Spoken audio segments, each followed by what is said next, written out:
மில்கிசெதேக்கின் முறைமையின்படி முன்னோடினவராகிய இயேசு கிறிஸ்து பிதாவின் வலது பாரிசத்தில் இருந்து கீழ்ப்படியும் ஆத்துமாக்களுக்காக பரிந்து பேசிக் கொண்டிருக்கும் நித்திய பிரதான ஆசாரியரே உமக்கு ஸ்தோத்திரம். மில்கிசெதேக்கின் முறைமையின்படி நம்மை சகல சத்தியத்தையும் போதித்து தாம் கேள்விப்பட்டவைகளையும் வரப்போகிற காரியங்களையும் சொல்லி நம்மை நடத்தும் சத்திய ஆவியாகிய பரிசுத்த ஆவியானவரே உமக்கு ஸ்தோத்திரம். மில்கிசெதேக்கின் முறைமையில் உள்ள காணிக்கையை குறித்து பரிசுத்த வேதாகமத்தில் நமக்கு என்ன சொல்கிறார் என்று நம்முடைய போதகராய் இருக்கிற பரிசுத்த ஆவியானவரின் துணை கொண்டு வேத வசனத்தை ஆராய்ந்து பார்ப்போம். பரிசுத்த வேதாகமத்தில் 2 முறைமைகளை நாம் பார்க்கின்றோம். ஒன்று ஆரோனின் முறைமை, மற்றொன்று மெல்கிசெதேக்கின் முறைமை. ஆரோனின் முறைமையில் காணிக்கையாக என்ன செலுத்தினார்கள் என்றும் மெல்கிசெதேக்கின் முறைமையில் காணிக்கையாக நாம் என்ன செலுத்த வேண்டும் என்று பரிசுத்த வேதாகமத்தை ஆராய்ந்து பார்ப்போம். யோவான் எழுதின சுவிசேஷம் 6ஆம் அதிகாரம் 63வது வசனம். ஆவியே உயிர்ப்பிக்கிறது, மாம்சமானது ஒன்றுக்கும் உதவாது. நான் உங்களுக்கு சொல்கிற வசனங்கள் ஆவியாயும் ஜீவனாயும் இருக்கிறது. இயேசு கிறிஸ்து சொல்லிய வசனங்கள் ஆவியும் ஜீவனுமாய் இருக்கிறது. ஆவியே உயிர்ப்பிக்கிறது.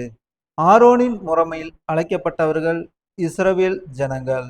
ஆரோனின் முறைமையை வழிநடத்தியவர் மோசே. ஆரோனின் முறைமையில் உள்ள பரலோகத்தின் நிழலாகிய ஆசரிப்பு கூடாரத்தின் பிரதான ஆசாரியர் ஆரோன். ஆரோனின் முறைமையில் இஸ்ரவேல் ஜனங்கள் கடைபிடிக்க வேண்டிய கட்டளை மாம்சத்திற்குரிய நியாயப்பிரமாணம். ஆரோனின் முறைமையில் உள்ள நியாயப்பிரமாணத்தின் கடைசி ஊழியக்காரர் தீர்க்கதரிசி யோவான் ஸ்நானகன். லூக்கா எழுதின சுவிசேஷம் 16ஆம் அதிகாரம் 16வது வசனம். நியாயப்பிரமாணமும் தீர்க்கதரிசன வாக்கியங்களும் யோவான் வரைக்கும் வழங்கி வந்தது. அது முதல் தேவனுடைய ராஜ்யம் சுவிசேஷமாய் அறிவிக்கப்பட்டு வருகிறது. யாவரும் பலவந்தமாய் அதில் பிரவேசிக்கிறார்கள். நியாயப்பிரமாணமும் தீர்க்கதரிசன வசனங்களும் யோவான் வரைக்கும் வழங்கி வந்தது. ஆரோனின் முறைமையில் உள்ள நியாயப்பிரமாணத்தின் கட்டளையில் இஸ்ரவேல் ஜனங்கள் கர்த்தருக்கு காணிக்கையாக எதை கொடுத்தார்கள், எதை கொடுக்க வேண்டும். யாத்திராகமம் 22ஆம் அதிகாரம் 29-30 வசனங்கள். முதல் பழுக்கும் உன் பழத்தையும் வடியும் உன் ரசத்தையும் காணிக்கையாக செலுத்த தாமதிக்க வேண்டாம். உன் குமாரரில் முதற்பேரானவனை எனக்கு கொடுப்பாயாக. உன் மாடுகளிலும் உன் ஆடுகளிலும் அப்படியே செய்வாயாக. குட்டியானது 7 நாள் தன் தாயோடே இருக்கட்டும். 8ஆம் நாளிலே அதை எனக்கு செலுத்துவாயாக. ஆரோனின் முறைமையில் உள்ள மாம்சத்திற்குரிய இஸ்ரவேல் ஜனங்கள் மோசே கற்பித்த நியாயப்பிரமாணத்தின்படி முதல் பழுக்கும் உன் பழத்தையும் வடியும் உன் ரசத்தையும் காணிக்கையாக செலுத்தினார்கள். மற்றும் உன் மாடுகளிலும் உன் ஆடுகளிலும் அப்படியே காணிக்கையாக செலுத்தினார்கள். குட்டியாக இருந்தால் 8ஆம் நாளில் கர்த்தருக்கு காணிக்கையாக செலுத்தினார்கள். ஆரோனின் முறைமையில் உள்ள நியாயப்பிரமாணத்தின் கட்டளையின்படி பரலோகத்தின் நிழலாகிய ஆசரிப்பு கூடாரத்திற்கு வேலை செய்யும் ஊழியர்களுக்கும் ஆசாரியருக்கும் காணிக்கையாக மாம்சத்திற்குரிய பொன்னையும் பொருளையும் காணிக்கையாக கொடுத்தார்கள். இஸ்ரவேல் ஜனங்களின் பாவங்களை நிவர்த்தி செய்ய ஆடு, மாடு, புறா என இவைகளை கர்த்தருக்கு பலியிட காணிக்கையாக இஸ்ரவேல் ஜனங்கள் கொடுத்தார்கள். யாத்திராகமம் 35ஆம் அதிகாரம் 4-10 வசனங்கள். பின்னும் மோசே இஸ்ரவேல் புத்திரராகிய சபையார் எல்லாரையும் நோக்கி, உங்களுக்கு உண்டானதிலே கர்த்தருக்கு ஓர் காணிக்கையை கொண்டு வந்து செலுத்துங்கள். மனமுள்ளவன் எவனோ அவன் அதை கொண்டு வரட்டும். கர்த்தருக்கு செலுத்தும் காணிக்கை என்னவென்றால், பொன்னும் வெள்ளியும் வெண்கலமும் இளநீல நூலும் இரத்தாம்பர நூலும் சிவப்பு நூலும் மெல்லிய பஞ்சு நூலும் வெள்ளாட்டு மயிரும் சிவப்பு தீர்த்த ஆட்டுக்கடா தோலும் தகசு தோலும் சீத்தி மரமும் விளக்குக்கு எண்ணெயும் அபிஷேக தைலத்துக்கு பரிமள வர்க்கங்களும் தூபத்துக்கு சுகந்த வர்க்கங்களும் ஆசாரியருடைய ஏபோத்திலும் மார்பதக்கத்திலும் பதிக்கத்தக்க கோமேதகம் முதலிய இரத்தினங்களுமே. உங்களில் ஞான இருதயம் உள்ள அனைவரும் வந்து கர்த்தர் கட்டளையிட்டவைகளையெல்லாம் செய்வார்களாக. பரலோகத்தின் நிழலாகிய ஆசரிப்பு கூடாரத்திற்கு மோசே கற்பித்த நியாயப்பிரமாணத்தின்படி சபைக்கு சொல்கிறார், உங்களுக்கு உண்டானதிலே கர்த்தருக்கு ஒரு காணிக்கையாக பொன்னும் வெள்ளியும் வெண்கலமும் இளநீல நூலும் இரத்தாம்பர நூலும் சிவப்பு நூலும் மெல்லிய பஞ்சு நூலும் வெள்ளாட்டு மயிரும் இப்படி ஆசரிப்பு கூடாரத்திற்கு தேவையான பொருட்களை இஸ்ரவேல் ஜனங்களிடத்தில் கொண்டு வரும்படி மோசே கட்டளையிடுகிறார். மனப்பூர்வமாயும் உற்சாகத்துடனும் கொடுப்பவன் எவனோ அவனிடத்தில் காணிக்கையான பொருட்களை வாங்கினார் மோசே. யாத்திராகமம் 35 பின்பு எவர்களை அவர்கள் இருதயம் எழுப்பி எவர்களை அவர்கள் ஆவி உற்சாகப்படுத்தினதோ அவர்கள் எல்லாரும் ஆசரிப்பு கூடாரத்தின் வேலைக்கும் அதன் சகல ஊழியத்துக்கும் பரிசுத்த வஸ்திரங்களுக்கும் ஏற்றவைகளை கர்த்தருக்கு காணிக்கையாக கொண்டு வந்தார்கள். ஆரோனின் முறைமையில் உள்ள நிழலாகிய ஆசரிப்பு கூடாரத்தின் வேலைக்கும் அதன் சகல ஊழியத்துக்கும் பரிசுத்த வஸ்திரங்களுக்கும் ஏற்றவைகளை கர்த்தருக்கு காணிக்கையாக கொண்டு வந்தார்கள் இஸ்ரவேல் ஜனங்கள். என்னாகமம் 7 1-5. மோசே வாசஸ்தலத்தை ஸ்தாபனம் பண்ணி அதையும் அதன் எல்லா பணிமுட்டுக்களையும் பலிபீடத்தையும் அதன் எல்லா பணிமுட்டுக்களையும் அபிஷேகம் பண்ணி பரிசுத்தப்படுத்தி முடித்த நாளில் தங்கள் பிதாக்களுடைய வம்ச தலைவரும் எண்ணப்பட்டவர்களின் விசாரிப்புக்கு வைக்கப்பட்ட கோத்திர பிரபுக்களுமாகிய இஸ்ரவேலின் பிரபுக்கள் காணிக்கைகளை செலுத்தினார்கள். தங்கள் காணிக்கையாக 6 கூண்டு வண்டில்களையும் 12 மாடுகளையும் 2 பிரபுக்களுக்கு ஒவ்வொரு வண்டிலும் ஒவ்வொரு பிரபுவுக்கு ஒவ்வொரு மாடுமாக கர்த்தருக்கு செலுத்த வாசஸ்தலத்திற்கு முன்பாக கொண்டு வந்தார்கள். அப்பொழுது கர்த்தர் மோசேயை நோக்கி, நீ அவர்களிடத்தில் ஆசரிப்பு கூடாரத்தின் ஊழியத்திற்காக அவைகளை வாங்கி லேவியருக்கு அவரவர் வேலைக்கு தக்கவைகளாக பங்கிட்டு கொடு என்றார். ஆரோனின் முறைமையில் உள்ள பிரதான ஆசாரியர் ஆரோனுக்கும் அவனுடைய குமாரர்களுக்கும் பரலோகத்தின் நிழலாகிய ஆசரிப்பு கூடாரத்திற்கு ஊழியம் செய்யும் லேவி கோத்திரத்தாருக்கும் இஸ்ரவேலின் கோத்திர தலைவர்கள் மற்றும் இஸ்ரவேல் பிரபுக்கள் கொடுத்த காணிக்கைகளை மோசே பங்கிட்டு கொடுத்தார். என்னாகமம் 18 உங்களுக்கு கொடுக்கப்படுகிற ஒவ்வொரு காணிக்கையிலும் உள்ள உச்சிதமான பரிசுத்த பங்கையெல்லாம் கர்த்தருக்கு ஏறெடுத்து படைக்கும் படைப்பாக செலுத்த வேண்டும். ஆதலால் நீ அவர்களோடே சொல்ல வேண்டியது என்னவென்றால், அதில் உச்சிதமானதை நீங்கள் ஏறெடுத்து படைக்கும் போது அது களத்தின் வரத்திலும் ஆலையின் வரத்திலும் இருந்து எடுத்து செலுத்துகிறது போல லேவியருக்கு எண்ணப்படும். அதை நீங்களும் உங்கள் குடும்பத்தாரும் எவ்விடத்திலும் புசிக்கலாம். அது நீங்கள் ஆசரிப்பு கூடாரத்திலே செய்யும் பணிவிடைக்கு ஈடான உங்கள் சம்பளம்.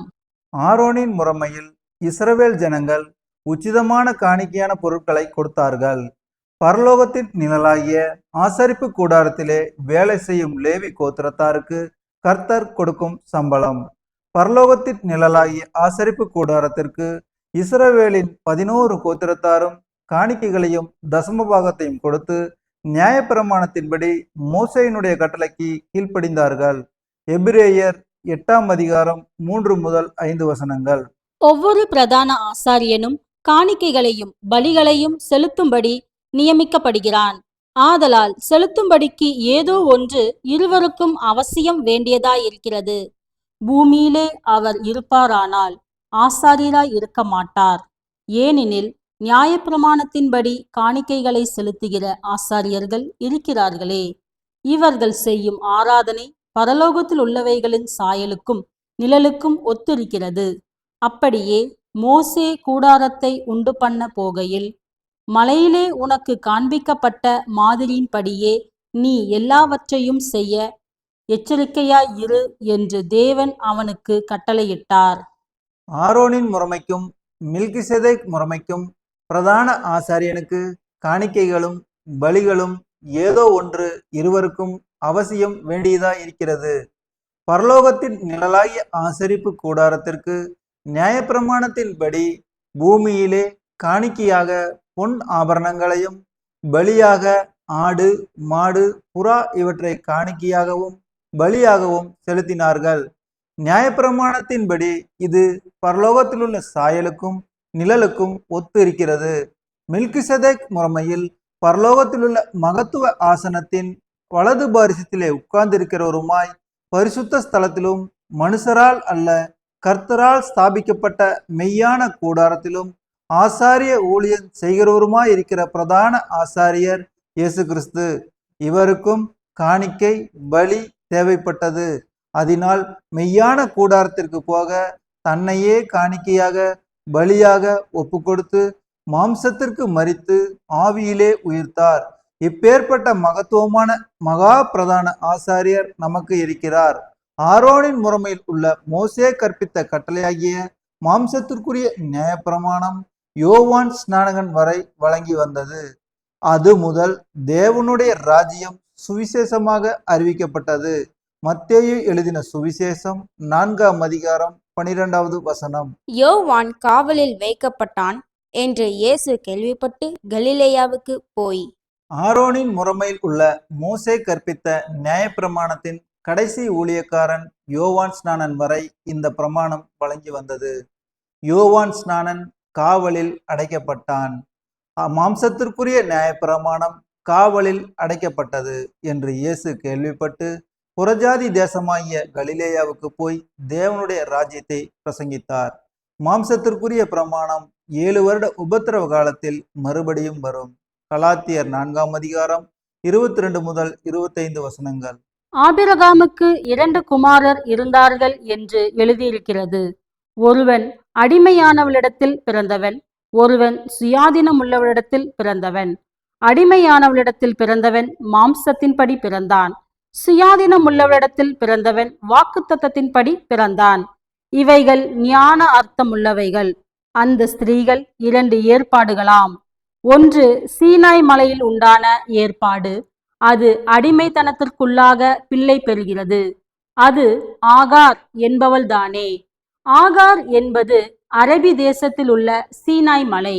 அந்த ஆகார் இப்பொழுது இருக்கிற எருசலேமுக்கு சரி. இவள் தன் பிள்ளைகளோடே கூட அடிமைப்பட்டிருக்கிறாளே. கிறிஸ்து நமக்காக சாபமாகி நியாயப்பிரமாணத்தின் சாபத்திற்கு நம்மை நீங்களாக்கி மீட்டு கொண்டார். நியாயப்பிரமாணத்திற்கு கீழ்ப்பட்டிருக்க விரும்புகிற நீங்கள் நியாயப்பிரமாணம் சொல்லுகிறதை கேட்கவில்லையா? நியாயப்பிரமாணம் அடிமையானவளிடத்தில் பிறந்தவன், மாம்சத்தின்படி பிறந்தான். சீனாய் மலையில் உண்டான ஏற்பாடு. அது அடிமைத்தனத்திற்குள்ளாக பிள்ளை பெறுகிறது. அது ஆகார் என்பவள் தானே. ஆகார் பூமிக்குரிய எருசலேமுக்கு சரி. நியாயப்பிரமாணம் மாம்சத்திற்குரிய பிள்ளைகளோடே அடிமைப்பட்டிருக்கிறாளே. நாமோ சுயாதீனமுள்ள வாக்குத்தத்தத்தின் பிள்ளைகள், மேலான எருசலேமுக்கு உண்டான மணவாட்டி சபை. மெல்கிசேதேக் முறைமையில் அழைக்கப்பட்ட நாம் மாம்சத்திற்குரிய நியாயப்பிரமாணத்தின் கட்டளைக்கு அடிமைப்பட்டிருக்கிறோமே. மெல்கிசேதேக் முறைமையில் நமக்கு உள்ள மகா பிரதான ஆசாரியர் நித்தியம் ஜீவிக்கும் இயேசு கிறிஸ்து. மெல்கிசேதேக் முறைமையில் அழைக்கப்பட்ட நாம் ஆவிக்குரியவர்கள்.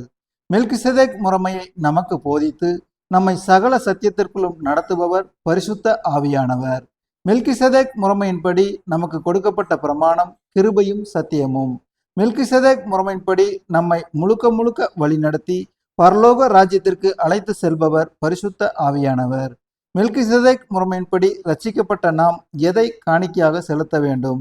மத்தேயு எழுதின சுவிசேஷம் 2ஆம் அதிகாரம் 11வது வசனம். அவர்கள் அந்த வீட்டுக்குள் பிரவேசித்து பிள்ளையையும் அதன் தாயாகிய மரியாளையும் கண்டு சாஷ்டாங்கமாய் விழுந்து அதை பணிந்து கொண்டு தங்கள் பொக்கிஷங்களை திறந்து பொன்னையும் தூப வர்க்கத்தையும் வெள்ளை போலத்தையும் அதற்கு காணிக்கையாக வைத்தார்கள். மத்தேயு எழுதின சுவிசேஷம் ரட்சிக்கப்பட்ட பிள்ளைகளுக்கு ஆரம்பம். மனந்திரும்புதல், பாவ மன்னிப்பு, ரட்சிப்பு என்றுதான் இந்த சுவிசேஷ புத்தகத்தில் பரிசுத்த ஆவியானவர் பதிவிடுகிறார். மாம்சத்தில் பிறந்த நமக்கு விலையேற பெற்ற ரட்சிப்பின் வஸ்திரம் தரித்து இயேசு கிறிஸ்துவானவர் நமக்குள் பிறக்கிறார். அவருக்கு காணிக்கையாக நாம் ஆவி, ஆத்துமா, சரீரத்தையே ஒப்பு கொடுக்க வேண்டும். பொன், தூபம், வெள்ளைப்போளம் இது நிழலாய் ஆசரிப்பு கூடாரத்திற்கு எவ்வளவு முக்கியமாக இருந்ததோ அதே போல ஆவி, ஆத்துமா, சரீரமாகிய ஆலயத்தில்தான் வாசம் பண்ணுவார். இதையே நாம் பரிசுத்தப்படுத்த வேண்டும். மெல்கிசேதேக் முறைமையின்படி முன்னோடினவராகிய இயேசு கிறிஸ்து எதை தேவனுக்கு காணிக்கையாக கொடுத்தார்? எபேசியர் 5ஆம் அதிகாரம் 1 முதல் 2 வசனங்கள். ஆதலால் நீங்கள் பிரியமான பிள்ளைகளைப் போல தேவனை பின்பற்றுகிறவர்களாகி, கிறிஸ்து நமக்காக தம்மை தேவனுக்கு சுகந்த வாசனையான காணிக்கையாகவும் பலியாகவும் ஒப்பு கொடுத்து நம்மில் அன்பு கூர்ந்தது போல நீங்களும் அன்பிலே நடந்து கொள்ளுங்கள். நீங்கள் பிரியமான பிள்ளைகளைப் போல தேவனை பின்பற்றுகிறவர்களாகி. இந்த வசனத்தின்படி தேவனுக்கு பிரியமான பிள்ளை யாரென்றால், கிறிஸ்துவைப் போல தேவனுடைய சித்தத்தை நிறைவேற்றும்படி சிலுவை மரணத்தை கடைசி பரியந்தம் தாழ்மையோடு ஏற்றுக்கொண்டு நிறைவேற்றி தம்மை தேவனுக்கு சுகந்த வாசனையாக காணிக்கையாகவும் பலியாகவும் ஒப்பு கொடுத்து நம்மில் அன்பு கூர்ந்தது போல நாமும் கிறிஸ்துவை அன்பு கூர்ந்து அவரின் கட்டளைகளுக்கு கீழ்ப்படிந்து தேவ சித்தத்தின்படி நடக்கும்போது நாம் தேவனுடைய பிரியமான பிள்ளைகள். பிதாவின் சித்தம் செய்யும்போது வரும் உபத்திரவங்கள், போராட்டங்கள் இவைகளை கடைசி பரியந்தம் நிலைநிற்பவனே ரட்சிக்கப்பட்டு தேவனுக்கு சுகந்த வாசனையாக காணிக்கையாவான். ஆபேல் செலுத்தினது போல. ஆதியாகமம் 4ஆம் அதிகாரம் 2 முதல் 5 வசனங்கள். பின்பு அவனுடைய சகோதரனாகிய ஆபேலை பெற்றாள். ஆபேல் ஆடுகளை மேய்க்கிறவனானான். காயின் நிலத்தை பயிரிடுகிறவனானான். சில நாள் சென்ற பின்பு காயின் நிலத்தின் கனிகளை கர்த்தருக்கு காணிக்கையாக கொண்டு வந்தான். ஆபேலும் தன் மந்தையின் தலையீற்றுகளிலும் அவைகளின் கொழுமையானவைகளிலும் சிலவற்றை கொண்டு வந்தான். ஆபேலையும் அவன் காணிக்கையையும் கர்த்தர் அங்கீகரித்தார். காயினையும் அவன் காணிக்கையையும் அவர் அங்கீகரிக்கவில்லை. அப்பொழுது காயினுக்கு மிகவும் எரிச்சல் உண்டாகி அவன் முகநாடி வேறுபட்டது. ஆபேலும் காயினும் இந்த 2 பேரும் நம்முடைய பார்வைக்கு காணிக்கையைத்தான் செலுத்தினார்கள். ஆனால் கர்த்தர் எந்த காணிக்கையை அங்கீகரித்தார்? ஆபேலுடைய காணிக்கையைத்தான் கர்த்தர் அங்கீகரித்தார். ஏன்? ஆபேல் தேவன் மேல் அன்பு செலுத்தி தேவனுடைய கட்டளைக்கு கீழ்ப்படிந்து தேவனுடைய வார்த்தையை விசுவசித்து தன் மந்தையின் தலையீற்றுகளிலும் அவைகளின் கொழுமையானவைகளிலும் சிலவற்றை கர்த்தருக்கு காணிக்கையாகவும் பலியாகவும் கொடுத்தான். இரத்தம் சிந்துதல் இல்லாமல் பாவ மன்னிப்பு இல்லை என்று தேவனுடைய வார்த்தையை விசுவசித்தான், கீழ்ப்படிந்தான். கர்த்தர் ஆபேலையும் அவனுடைய காணிக்கையும் பலியையும் அங்கீகரித்தார். காயினும் காணிக்கைத்தான் செலுத்தினான். ஆனால் தேவனுடைய கட்டளைக்கு கீழ்ப்படியவும் இல்லை, இரத்தம் சிந்துதல் இல்லாமல் பாவ மன்னிப்பு இல்லை என்ற தேவ வார்த்தையை விசுவசிக்கவும் இல்லை. அதனால் காயின் நிலத்தின் கனிகளை காணிக்கையாக செலுத்தினான். கர்த்தர் காயினையும் அவன் காணிக்கையும் அங்கீகரிக்கவில்லை. நம் பார்வைக்கு 2 பேரும் காணிக்கையை செலுத்தினார்கள். ஆனால் தேவனாகிய கர்த்தருக்கு எது உகந்தது என்று நாம் பார்க்க வேண்டும். நாமும் வேத வசனத்தை ஆராய்ந்து பார்க்க வேண்டும். எதை புதிய ஏற்பாட்டு சபைக்கு காணிக்கையாக ஒப்பு கொடுக்க வேண்டும் என்றும், கர்த்தர் எந்த காணிக்கையை அங்கீகரிப்பார் என்றும், தேவனுடைய வார்த்தைக்கு கீழ்ப்படுகிறோமா என்றும் வேத வசனத்தை ஆராய்ந்து பாருங்கள். மெல்கிசேதேக் முறைமை என்றாலே ஆவிக்குரிய ஜீவியம். பரிசுத்த ஆவியானவருக்கு கீழ்ப்படிந்து இயேசு கிறிஸ்துவின் சிலுவையை சுமக்கிறோமா, இல்லை மாம்சத்திற்குரிய நியாயப்பிரமாணத்தை போதிக்கும் கள்ள ஊழியர்களின் பேச்சை கேட்டு மாம்சத்திற்குரிய பொன் ஆபரணங்களையும் பணத்தையும் காணிக்கையாக போடுகிறீர்களா? எதை போட வேண்டும் என்று சபைக்கு அப்போஸ்தலனாகிய பவுல் கூறுகிறார். 2 கொரிந்தியர் 9ஆம் அதிகாரம் 5 முதல் 15 வசனங்கள். ஆகையால் வாக்குத்தத்தம் பண்ணப்பட்டிருக்கிற உங்கள் தான தர்மமானது லோபாத்தனமாய் கொடுக்கப்பட்டதாயிராமல் உதாரத்துவமாய் கொடுக்கப்பட்டதாய் இருக்கும்படியாக அதை ஆயத்தப்படுத்துகிறதற்கு சகோதரரை ஏவி உங்களிடத்தில் முன்னதாக அனுப்புவது எனக்கு அவசியம் என்று காணப்பட்டது. பின்னும் நான் சொல்லுகிறது என்னவெனில், சிறுக விதைக்கிறவன் சிறுக அறுப்பான், பெருக விதைக்கிறவன் பெருக அறுப்பான். அவனவன் விசனமாயும் அல்ல கட்டாயமாயும் அல்ல, தன் மனதில் நியமித்தபடியே கொடுக்க கடவன். உற்சாகமாய் கொடுக்கிறவனிடத்தில் தேவன் பிரியமாயிருக்கிறார். மேலும் நீங்கள் எல்லாவற்றிலும் எப்பொழுதும் சம்பூர்ணமுடையவர்களாயும் சகலவித நற்கிரைகளிலும் பெருகிறவர்களாயும் இருக்கும்படியாக தேவன் உங்களிடத்தில் சகலவித கிருபையையும் பெருகச் செய்ய வல்லவராயிருக்கிறார். வாரி இறைத்தான், ஏழைகளுக்கு கொடுத்தான், அவனுடைய நீதி என்றென்றைக்கும் நிற்கும் என்று எழுதியிருக்கிறபடியாகும்.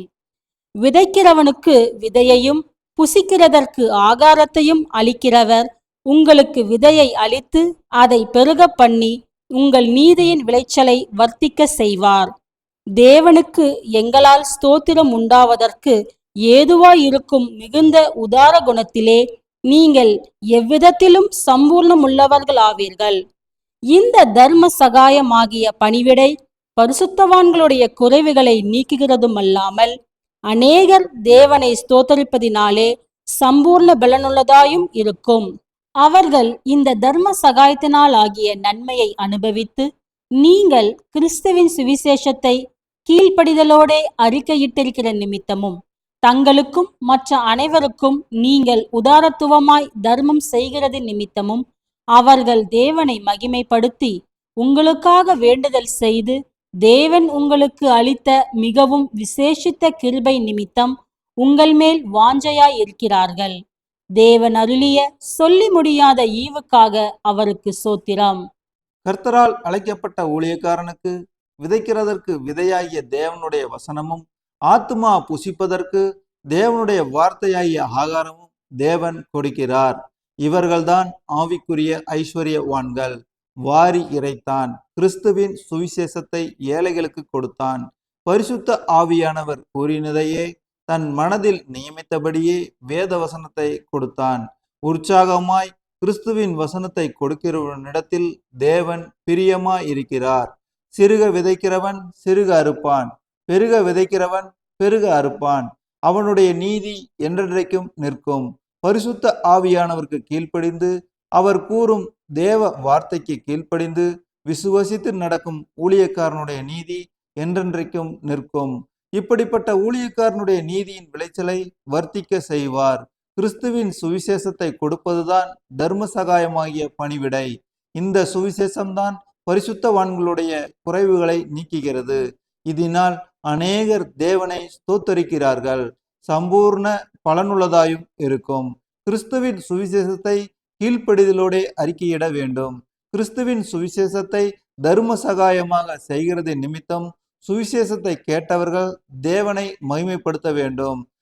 சொன்னவர்களை அல்ல, சொன்னவர்கள் தேவனுடைய வேலைக்காரர்கள், அவ்வளவுதான். மகிமைப்படுத்த வேண்டும் எஜமானாகிய தேவனையே. இந்த ரகசியத்தை நமக்கு வெளிப்படுத்தினது தேவனுடைய கிருபை. தேவன் அருளி சொல்லி முடியாத ஈவுக்காக அவருக்கு ஸ்தோத்திரம் செய்கிறோம்.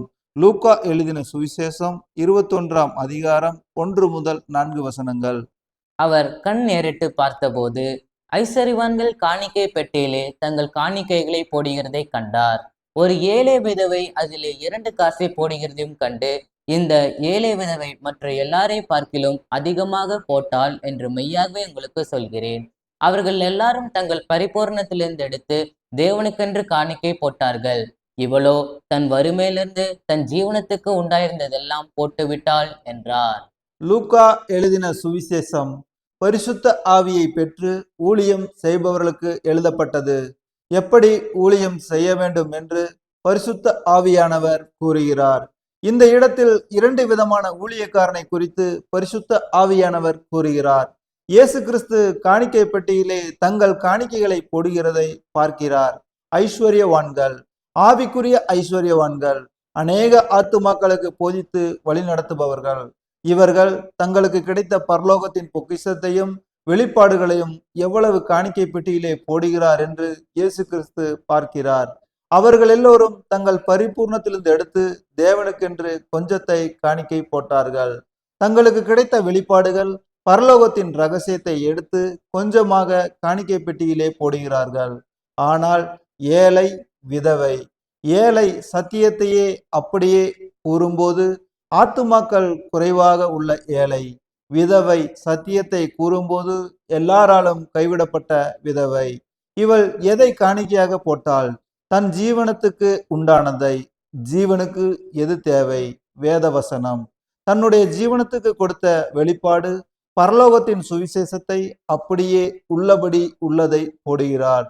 மற்ற எல்லாரை பார்க்கிலும் அதிகமாக போட்டாள் என்று இயேசு கிறிஸ்து கூறுகிறார். இவள்தான் மணவாளனுக்கு பிடித்த மணவாட்டி சபை. மெல்கிசேதேக் முறைமையில் அழைக்கப்பட்ட நாம் ஆவிக்குரியதை போதிக்கிறோமா இல்லை காவலில் அடைக்கப்பட்ட நியாயப்பிரமாணத்தில் உள்ள காணிக்கையான பூமிக்குரிய செல்வங்களை குறித்து போதிக்கிறோமா? இந்த இரண்டையும் கலந்து போதிக்கிறோமா? லூக்கா எழுதின சுவிசேஷம் 16ஆம் அதிகாரம் 19வது வசனம். ஐஸ்வர்யமுள்ள ஒரு மனுஷன் இருந்தான். அவன் இரத்தாம்பரமும் விலையேற பெற்ற வஸ்திரமும் தரித்து அனுதினமும் சம்பிரமாய் வாழ்ந்து கொண்டிருந்தான். ஐஸ்வர்யமுள்ள ஒரு மனுஷன், இவன் ஆவிக்குரிய ஐஸ்வர்யவான். இவன் போதித்து வழிநடத்த வேண்டியது மெல்கிசேதேக் முறைமையை. ஆனால் இவன் ஆரோனின் முறைமையிலுள்ள மாம்சத்திற்குரிய நியாயப்பிரமாணத்தையும் உலகத்தின் ஐஸ்வர்யத்தையும் உபதேசித்து மெல்கிசேதேக் முறைமையுள்ள கிருபையும் சத்தியத்தையும் இந்த இரண்டு பிரமாணத்தையும் கலந்து போதித்து நியாயப்பிரமாணத்தில் உள்ள காணிக்கை தசம பாகத்தை வாங்கி சம்பிரமாய் வாழ்ந்து பாதாளம் செல்கிறான். நித்தியம் நித்தியம் அக்னி கடலே. லாசரு என்னும் பேர் கொண்ட தரித்திரன், ஆவிக்குரிய வாழ்க்கையில் எப்பொழுதும் தரித்திரன். இவனுக்கு கிடைத்த ஆவிக்குரிய ஐஸ்வர்யத்தை எல்லோருக்கும் போதித்து தரித்திரனாக வாழும் லாசரு வேத வசனத்தைப்படி வாழ்ந்து பரிசுத்த ஆவியானவரின் உபதேசத்துக்கு கீழ்ப்படிந்து பிதாவின் சித்தம் செய்து ஊழியக்காரனாகிய லாசரு பூமியில் தீமையை அனுபவித்தான். ஆபிரகாம் மடியிலே கொண்டு போய் விட்டார். நாமும் மெல்கிசேதேக் முறைமையில் அழைக்கப்பட்டிருக்கிறோம். நம்மை நாமே காணிக்கையாக ஒப்பு கொடுக்க வேண்டும். கலாத்தியர் 3ஆம் அதிகாரம் 13-14 வசனங்கள். மரத்திலே தூக்கப்பட்ட எவனும் சபிக்கப்பட்டவன் என்று எழுதியிருக்கிறபடி கிறிஸ்து நமக்காக சாபமாகி நியாயப்பிரமாணத்தின் சாபத்திற்கு நம்மை நீங்களாக்கி மீட்டு கொண்டார். ஆபிரகாமுக்கு உண்டான ஆசிர்வாதம் கிறிஸ்து இயேசுவினால் புறஜாதிகளுக்கு வரும்படியாகவும் ஆவியை குறித்து சொல்லப்பட்ட வாக்கு தத்தத்தை நாம் விசுவாசத்தினாலே பெரும்படியாகவும் இப்படி ஆயிற்று. உதாரணமாக, ஆங்கிலேயர்கள் இந்தியாவுக்கு வணிகம் செய்யவே வந்தவர்கள். இந்தியாவின் வளமையைக் கண்டும் பிரிந்திருக்கிற ராஜாக்களைக் கண்டும் இந்தியாவை அடிமைப்படுத்தி கொள்ளவும் கொள்ளையிடவும் தந்திரமாக வந்து ராஜாக்களை சுட்டு கொன்று ராஜ்யங்களை பிடித்து மொத்த இந்தியாவையும் அடிமைப்படுத்தினார்கள். ஆங்கிலேயருடைய ஆட்சியும் வந்தது. நாம் அடிமைகளானோம். நம்முடைய உழைப்பின் எல்லாவற்றிலும் பொருளோ பணமோ நிலமோ என்று ஆங்கிலேயனுக்கு கப்பம் கட்டவும் வரி செலுத்தவும் கட்டாயப்படுத்தினார்கள். இந்தியாவை ஆட்சி செய்தார்கள். நாமும் அடிபணிந்து கப்பம் கட்டி வரி செலுத்தினோம். இந்த அடிமைத்தனத்திலிருந்து விடுதலையாக்க அநேகம் பேர் போராடி உயிரை மாய்த்து கொண்டார்கள். அதன் விளைவாக ஆகஸ்ட் 15, 1947ஆம் ஆண்டு சுதந்திரத்தை பெற்று தந்தார்கள். இனி ஆங்கிலேயருக்கு கப்பமோ வரியோ செலுத்த தேவையில்லை. இந்திய மக்களின் அடிமைத்தனம் முடிவுக்கு வந்தது. இதை உதாரணமாக வைத்து இப்போதுள்ள சபைக்கும் அதன் உபதேசத்திற்கும் ஒப்பிடுவோம். பழைய ஏற்பாட்டின் தீர்க்க தரிசனங்களையும் ஆரோனின் முறைமையிலுள்ள நியாயப்பிரமாணத்தையும் நிறைவேற்றவே பூமிக்கு வந்தார் இயேசு கிறிஸ்து. நிழலான கட்டளைகளின் நிஜமே இயேசு கிறிஸ்து. ஒரே தரம் ஜீவ பலியாக தம்மை சிலுவை மரணத்திற்கு ஒப்பு கொடுத்து நம்மை நியாயப்பிரமாணத்தின் சாபத்திற்கு விடுதலையாக்கி நம்மை ஆபிரகாமின் வாக்குத்தத்தத்தின் சந்ததியாக இயேசு கிறிஸ்துவின் இரத்தத்தினால் சுதந்திரவாளிகளானோம். கிருபையும் சத்தியத்தையும் நமக்கு தந்தார். அதில் வழிநடத்த தேற்றவாளனையும் பிதா நமக்கு கொடுத்தார். இந்த பிரமாணத்தின் மகா பிரதான ஆசாரியராக பிதாவின் வலது பாரிசத்தில் இருந்து கீழ்ப்படியும் ஆத்துமாக்களுக்காக அனுதினமும் வேண்டுதல் செய்யும் ஆசாரியர் மெல்கிசேதேக்கு இயேசுவே. இப்படி அழைக்கப்பட்ட நாம் மீண்டும் மாம்சமாகிய கட்டளையாகிய நியாயப்பிரமாணத்திற்கு கீழ்ப்பட்டு தசமபாகம், காணிக்கை, பண்டிகைகள், கட்டிடமாகிய சபை, மாம்சத்திற்குரிய சடங்குகள் என அதில் அடிமைப்பட்டிருக்கிறோம். இயேசு கிறிஸ்து தந்த கிருபையும் சத்தியத்தையும் அறிந்தும் விடுதலையாக்கப்பட்ட நாம் நியாயப்பிரமாணத்தின் சாபத்திற்கு மீண்டும் வரி செலுத்துகிறோமே. தசமபாகம், காணிக்கை என்ற கப்பம் கட்டுகிறோமே. சுதந்திர இந்தியா மீண்டும் ஆங்கிலேயருக்கு வரி செலுத்துவது என்றால் எவ்வளவு மடமையோ, அப்படியே மாம்சத்திற்கு மரித்து ஆவியில் பிறந்த நாம் மீண்டும் மாம்ச இச்சையாகிய நியாயப்பிரமாண ஆசீர்வாதத்திற்கு தசமபாகம், காணிக்கை கொடுக்கிறோமே. இதை பின்பற்றும் அநேக சபைகளும் கள்ள உபதேசம், கள்ள போதகர்கள், கள்ள தீர்க்கதரிசிகள் உண்டு. இதிலிருந்து விடுதலையாக்கவே அநேக ஊழியர்களை கர்த்தராகிய இயேசு கிறிஸ்து எழுப்பியுள்ளார். பூமிக்குரிய எந்த காணிக்கையும் அங்கீகரிக்கப்படுவதில்லை. பூமியும் அதில் உள்ளவைகளும் அழிந்து போகும். நம்முடைய ஆலயமாகிய ஆவி, ஆத்துமா, சரீரமே தேவனுக்கு உகந்த காணிக்கை. 2 பேதுரு 2ஆம் அதிகாரம் 1 முதல் 3 வசனங்கள் மற்றும் 14 முதல் 17 வசனங்கள் வரை. கள்ள தீர்க்கதரிசிகளும் ஜனங்களுக்குள்ளே இருந்தார்கள். அப்படியே உங்களுக்குள்ளும் கள்ள போதகர்கள் இருப்பார்கள். அவர்கள் கேட்டுக்கேதுவான வேத புரட்டுகளை தந்திரமாய் நுழைய பண்ணி தங்களை கரையத்துக்கு கொண்ட ஆண்டவரை மறுதலித்து தங்களுக்கு தீவிரமான அழிவை வருவித்துக் கொள்வார்கள். அவர்களுடைய கெட்ட நடக்கைகளை அநேகர் பின்பற்றுவார்கள். அவர்கள் நிமித்தம் சத்திய மார்க்கம் தூஷிக்கப்படும். பொருளாசை உடையவர்களாய் தந்திரமான வார்த்தைகளால் உங்களை தங்களுக்கு ஆதாயமாக வசப்படுத்திக் கொள்வார்கள். பூர்வ காலம் முதல் அவர்களுக்கு விதிக்கப்பட்ட ஆக்கினை அயர்ந்திராது, அவர்களுடைய அழிவு உறங்காது. விபச்சார மயக்கத்தால் நிறைந்தவைகளும் பாவத்தை விட்டு ஓயாதவைகளுமாய் இருக்கிற கண்களை உடையவர்கள் உறுதியில்லாத ஆத்துமாக்களை தந்திரமாய் பிடித்து பொருளாசைகளில் பழகின இருதயத்தை உடைய சாபத்தின் பிள்ளைகள். செம்மையான வழியை விட்டு தப்பி நடந்து பேயோரின் குமாரனாகிய பிழையாமின் வழியை பின்பற்றி போனவர்கள். அவன் அநீதத்தின் கூலியை விரும்பி தன்னுடைய அக்கிரமத்தின் நிமித்தம் கடிந்து கொள்ளப்பட்டான். பேசாத மிருகம் மனுஷர் பேச்சை பேசி தீர்க்கதரிசியினுடைய மதிகேட்டை தடுத்தது. இவர்கள் தண்ணீரில்லாத கிணறுகளும் சுழல் காற்றினால் அடியுண்டு ஓடுகிற மேகங்களுமாய் இருக்கிறார்கள். என்றென்றைக்கும் உள்ள காரிருளே இவர்களுக்கு வைக்கப்பட்டிருக்கிறது. ஏவாளாகிய சபையை சர்ப்பம் வஞ்சித்தது போல இப்பொழுதும் ஆவி, ஆத்துமா, சரீரமாகிய சபையை வஞ்சிக்கும் கள்ள போதகர்கள், கள்ள ஊழியர்கள், வேத புரட்டுகளை தந்திரமாய் நுழைய பண்ணுகிறவர்கள், ஆரோனின் முறைமையிலுள்ள மோசேயின் கட்டளையிலுள்ள நியாயப்பிரமாணத்தை போதித்து காணிக்கை தசமபாகம் வாங்கும் கள்ள ஊழியர்களே, திருடன் திருடவும் கொள்ளையிடவும் வந்தது போல உறுதியில்லாத ஆத்துமாக்களை தந்திரமாய் பிடித்து பொருளாசைகளில் பழக்கின இருதயத்துடைய சாபத்தின் பிள்ளைகள்.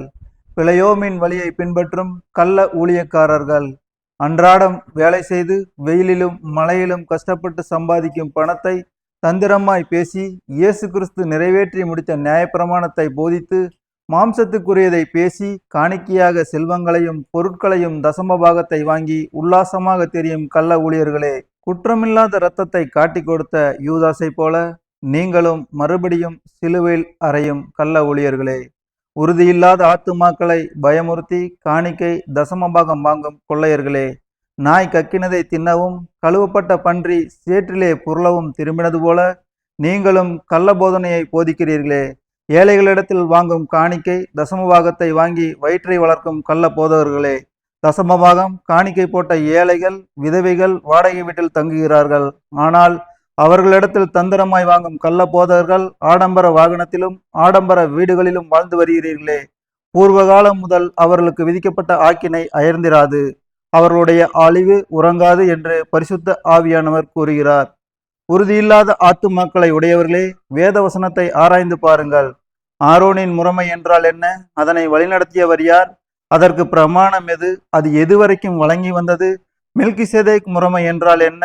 அதற்கு ஆசாரியர் யார்? அதற்கு பிரமாணம் என்ன? உங்களிடத்தில் உள்ள வேத வசனத்தை ஆராய்ந்து பாருங்கள். வெளிப்படுத்தின விசேஷம் 3ஆம் அதிகாரம் 14 முதல் 22 முடிய. லவோதேக்கியா சபையின் தூதனுக்கு நீ எழுத வேண்டியது என்னவெனில், உண்மையும் சத்தியமுள்ள சாட்சியும் தேவனுடைய சிருஷ்டிக்கு ஆதியுமாய் இருக்கிற ஆமேன் என்பவர் சொல்லுகிறதாவது, உன் கிரியைகளை அறிந்திருக்கிறேன். நீ குளிரும் அல்ல அனலும் அல்ல. நீ குளிராயாவது அனலாயாவது இருந்தால் நலமாயிருக்கும். இப்படி நீ குளிருமின்றி அனலுமின்றி வெதுவெதுப்பாய் இருக்கிறபடியினால் உன்னை என் வாயின் நின்று வாந்தி பண்ணி போடுவேன். நீ நிர்பாக்கியமுள்ளவனும் பரிதபிக்கப்படத்தக்கவனும் தரித்திரனும் குருடனும் நிர்வாணியுமாயிருக்கிறதை அறியாமல் நான் ஐஸ்வர்யவான் என்றும் திரவிய சம்பன்னன் என்றும் எனக்கு ஒரு குறைவும் இல்லை என்றும் சொல்லுகிறபடியால் நான் நீ ஐஸ்வர்யவான் ஆகும்படிக்கு நெருப்பிலே புடமிடப்பட்ட பொன்னையும் உன் நிர்வாணமாகிய அவலட்சணம் தோன்றாதபடிக்கு நீ உடுத்திக் கொள்வதற்கு வெண்வஸ்திரங்களையும் என்னிடத்திலே வாங்கிக் கொள்ளவும் நீ பார்வையடையும்படிக்கு உன் கண்களுக்கு கலிக்கம் போடவும் வேண்டுமென்று உனக்கு ஆலோசனை சொல்லுகிறேன். நான் நேசிக்கிறவர்கள் எவர்களோ அவர்களை கடிந்து கொண்டு சிட்சிக்கிறேன். ஆகையால் நீ ஜாக்கிரதையாயிருந்து மனம் திரும்பு. இதோ வாசற்படியிலே நின்று தட்டுகிறேன். ஒருவன் என் சத்தத்தை கேட்டு கதவை திறந்தால் அவனிடத்தில் நான் பிரவேசித்து அவனோடே போஜனம் பண்ணுவேன், அவனும் என்னோடே போஜனம் பண்ணுவான். நான் ஜெயங்கொண்டு என் பிதாவினுடைய சிங்காசனத்திலே அவரோடு கூட உட்கார்ந்தது போல ஜெயம் கொள்ளுகிறவன் எவனோ அவனும் என்னுடைய சிங்காசனத்தில் என்னோடே கூட உட்காரும்படிக்கு அருள் செய்வேன். ஆவியானவர் சபைகளுக்கு சொல்லுகிறதை காதுள்ளவன் கேட்க கடவன் என்றெழுது என்றார். லவோதிக்கேயா சபை இந்த காலகட்ட சபைக்கு எச்சரிக்கிறார் பரிசுத்த ஆவியானவர். 7 சபைகளையும் வழிநடத்தி போதிப்பவர் பரிசுத்த ஆவியானவர். இந்த கடைசி கால சபைக்கு அனலுமில்லை குளிருமில்லை என்று சொல்லி, உன் கிரியையும் அறிந்திருக்கிறேன், உன்னுடைய கிரியை குளிருமில்லை அனலுமில்லை என்று கூறுகிறார். மெல்கிசேதேக் முறைமையில் அழைத்த நம்மை பரிசுத்த ஆவியானவருக்கு கீழ்ப்படிந்து அவர் வழியில் நடக்கிறோமா, இல்லை ஆரோனின் முறைமையில் உள்ள மாம்சத்திற்குரிய நியாயப்பிரமாணத்திற்குரிய பூமிக்குரிய காணிக்கை தசம பாகத்தை வாங்கி பரலோகத்தின் அழைப்பை விடுகிறீர்களே? இவர்களுக்குத்தான் பரிசுத்த ஆவியானவர் கூறுகிறார், நீ நிர்பாக்கியமுள்ளவன், பரிதபிக்கப்பட்டவன், தரித்திரன், குருடன், நிர்வாணி, இதையெல்லாம் நீ அறியாமல் நான் ஐஸ்வர்யவான் என்றும் திரவிய சம்பன்னன் என்றும் எனக்கு ஒரு குறைவுமில்லை என்றும் சொல்கிறாய். நீ மனந்திரும்பினால் அவர் உன் நிர்வாணத்தை மறைப்பார். தேவனாய கர்த்தரின் கட்டளைக்கு ஆதாம் கீழ்ப்படியவில்லை, நிர்வாணியானான். அதே போல நீங்களும் நிர்வாணியாய் இருக்கிறீர்களே. பூமியின் ஐஸ்வர்யத்தை பேசி காணிக்கையாக பணம் பொருட்களை வாங்கி ஒரு நாள் வாழ்வு இன்பமென்று எண்ணுகிறாயே, மனந்திரும்புங்கள். மெல்கிசேதேக் முறைமையில் தேவனுக்கு காணிக்கையாக ஆவி ஆத்துமா சரீரத்தையே அவருக்கு ஒப்பு கொடுத்தால் பரிசுத்த ஆவியானவர் நம்மை நித்திய ஜீவனுக்கு நடத்துவார். பரிசுத்த ஆவியின் கிருபையால் மெல்கிசேதேக் முறைமையில் நாம் நம்மையே தேவனுக்கு காணிக்கையாக அர்ப்பணித்தால் பரிசுத்த ஆவியானவர் நடத்துவார் என்று வேத வசனத்தை ஆராய்ந்து கொடுத்திருக்கிறேன். நீங்களும் உங்களிடத்தில் உள்ள வேத வசனத்தை ஆராய்ந்து பாருங்கள். மனம் திரும்புங்கள், தேவனுடைய ராஜ்யம் சமீபித்திருக்கிறது. கர்த்தருடைய ஊழியக்காரன் தேவனின் நாமம் மகிமைப்பட.